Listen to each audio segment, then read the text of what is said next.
Hi, this is Mark from Skywagons University doing another model year changes video. The 60, 61 182s, 60 and 61, they are unique. They're different to the 59 straight tails, and they're not the 62 and newers either. They're a kind of window of 2 years of their own, and I didn't have one.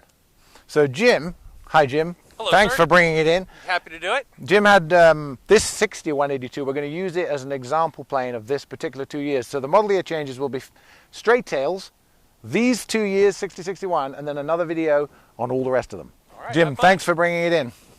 Okay, so these are called the fastbacks, the razorbacks, the blah, blah, blahs. They're the 61, 62, and those 2 years, 60 and 61.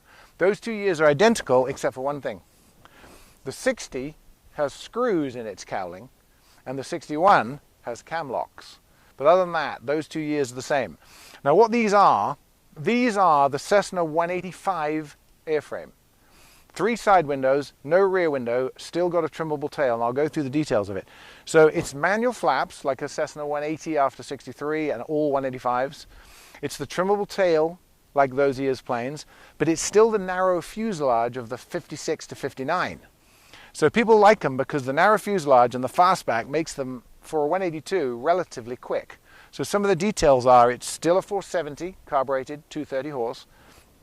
It's obviously a tricycle. If this was the 61, if this became a 185, it would have tail wheel, conventional gear, and a straight tail on it. There goes that thing again. That's Joe. So they built these 60 and 61, and then they stopped in 62, and in 61, what a coincidence, the 185 was invented. So the 185 was this fuselage, these wings, but an injected 470 in it, and a tail dragger. So most of this plane is Cessna 185 or 3-window Cessna 180. So some of the things about it that are identifiable are, this is the fastback. So it just, on a 59, it comes down a little bit steeper, and then the fuselage comes out here, and then obviously it's a directly vertical straight tail on the 59, 56 to 59s. 60, 61s are the first year of sloped. They have the trimmable horizontal, which like a 180 and 185 has a range of motion about that big. So they're very effective tails. These tails never have a forward center of gravity. You don't think, oh, there's 2 people in the front, it's very heavy in the front, I haven't got enough elevator. There's so much range in these. They have the jack screws that you never get that forward heavy feeling. So they're actually very nice to fly. No trim tab, because the whole tail moves. No trim tab, no drag, so better speed. And it's always a passenger rear window and another tapered rear window. And then just to confuse in Cessna's thinking a little bit further, the 60 180s, tail draggers, were this airframe without this window.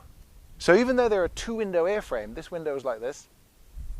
Even though they're a 2-window airframe, the 60, 61 and 62 180s had 2 side windows, but the raised roofline of this airframe, so they were 6-seaters, but they were 2 windows. And then in 63 they said, screw it, we're just going to put the 3rd window in everything, and that's when the 180 and the 185 became the same airframe.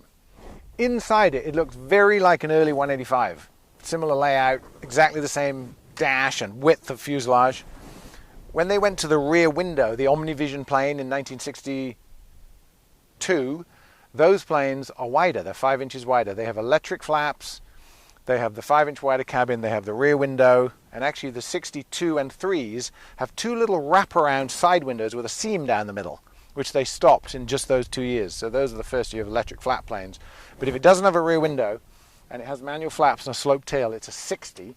And here are the flaps, just like a 180 or 185, 10, 20, 30, 40, very influential flaps. They've got rudder trim, which the 185s had and 180s didn't have. What else have they got that's similar? It's basically very much a nose-wheeled, early, carbureted 185 with a sloped tail. One last detail, that the difference between the 60 and the 61s, these 2 similar years, is that the 60 is 1 inch higher than the 61. So they splayed the gear and lowered the fuselage 1 inch between 60 and 61. Trivia, but it all matters. So Jim, thanks very much for bringing this up. This is Mark at Skywagons University, ending another model year changes video. We're going to do another one on the 62 to 86s quite soon. If you liked it, please subscribe on the red button. And apparently you've got to click on the little bell to get notifications as well. So see if you do that if you like these videos. And thanks very much for watching.